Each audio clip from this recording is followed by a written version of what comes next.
La contre-société est l'idée selon laquelle un nombre croissant de Français font du travail au noir ou ont des activités non déclarées est quelque chose qui nous a paru prépondérant. Parce qu'en rencontrant des Français de tous horizons, c'est quelque chose qui apparaissait de manière de plus en plus forte. Et puis des résultats d'études réalisées au cours des derniers mois, en particulier une étude sur les libertés individuelles en juillet, a montré à quel point un certain nombre de Français, au fond, aspiraient à retrouver une liberté en dehors des systèmes légaux, à vivre en dehors de la législation, des contraintes normatives. Donc on a cherché à en savoir davantage, et c'est la raison pour laquelle nous avons réalisé par Via Voice un échantillon représentatif de 2000 personnes, un échantillon représentatif de la population française, une étude d'opinion publiée en partenariat avec la Revue Civique, l'Express et Radio Classique. Le premier renseignement délivré par cette étude est particulièrement frappant, puisqu'il donne à voir la progression des activités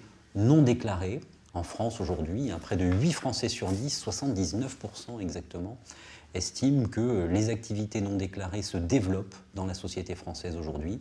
Alors quelles sont-elles? Eh bien, le travail au noir, bien sûr, mais aussi les trafics, achats ou ventes de cigarettes, d'alcool, de places de concert, de places de spectacle, de compétitions sportives, de produits pharmaceutiques aussi. Autrement dit, tout un champ d'activités et de vente ou d'achat de biens et services qui passent en dessous du radar.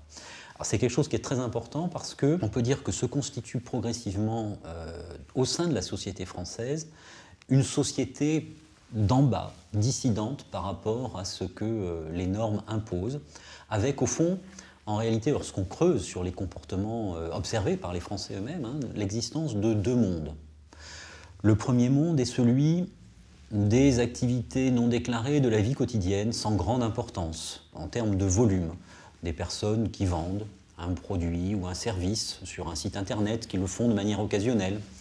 Des personnes qui achètent ou qui louent la tondeuse à gazon, la voiture du voisin.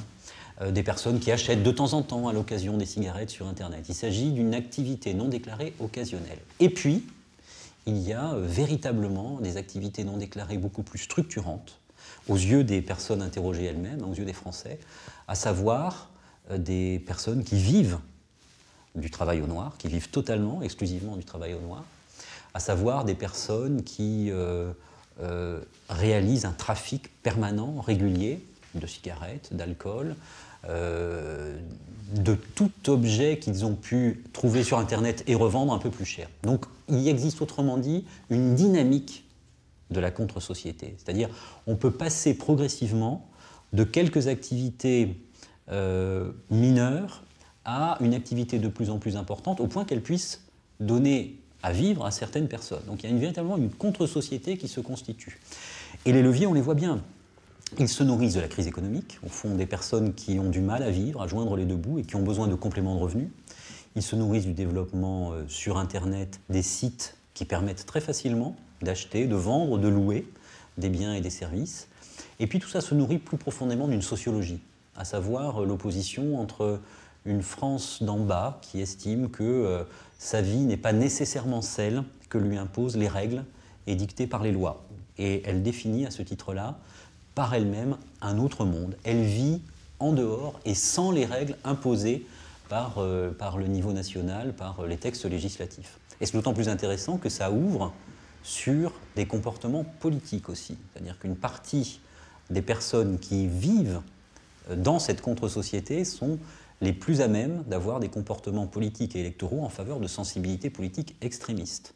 Donc il se constitue véritablement une dynamique de sécession au sein de la société, de comportements économiques dissidents à, parfois, pas toujours, mais parfois, des comportements politiques radicaux, autrement dit une sécession quasiment totale au sein même de notre société. Alors ce tableau, qui est un tableau noir aujourd'hui, des pratiques à la fois de consommation, des modes de vie, des comportements politiques, nourrit en retour des attitudes de contestation de cette évolution-là. C'est-à-dire que ce qui est très frappant, c'est qu'en même temps, aujourd'hui, on a en termes de jugement, on a des appréciations extrêmement négatives de cette évolution-là par une majorité de Français. Aujourd'hui, 62% des Français estiment que cette évolution est déplorable.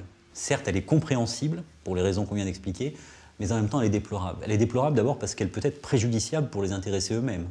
À savoir que quelqu'un qui vit du travail au noir n'aura pas de retraite, ne cotise pas à la sécurité sociale, donc ça peut se retourner contre lui. Quelqu'un qui achète des produits de contrebande, alcool, cigarettes, ne contribue pas aux finances publiques, et puis par ailleurs pour lui-même, encourt le risque de devoir consommer des produits qui sont nocifs, qui peuvent être trafiqués, et prend des risques pour sa propre santé. Autrement dit, il y a tout un champ d'effets pervers, d'effets négatifs, qui sont bien évidemment négatifs pour la collectivité nationale elle-même, mais qui peuvent être préjudiciables pour les intéressés eux-mêmes, qui s'adonnent à des trafics dissidents. D'où la recherche de solutions très, très concrètes. Aujourd'hui, ce que les Français mettent en avant, c'est véritablement une politique de prévention beaucoup plus importante que ça n'était le cas jusqu'ici. C'est-à-dire, au fond, face à la constitution progressive de cette contre-société, ce qui est souhaité, ça n'est pas prioritairement la répression. Ce qui est souhaité, c'est l'explication. C'est la première réponse attendue.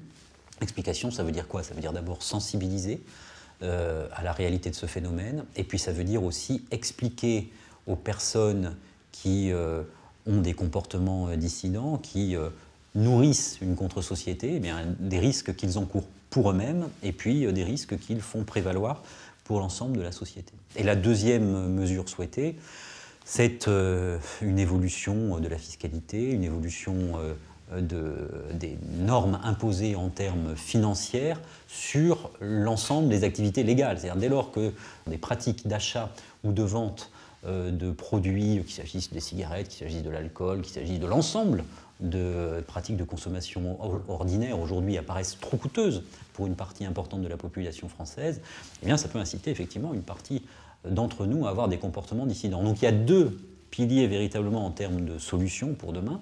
Le premier, c'est celui de la prévention, et le deuxième, c'est celui d'une évolution de la taxation, une taxation moins forte qui permettrait à un certain nombre de Français de revenir progressivement dans le champ de l'économie déclarée, dans le champ des achats, de la vente et aussi du travail déclaré, et non pas de celui d'une contre-société qui est préjudiciable aux yeux d'une majorité de Français eux-mêmes.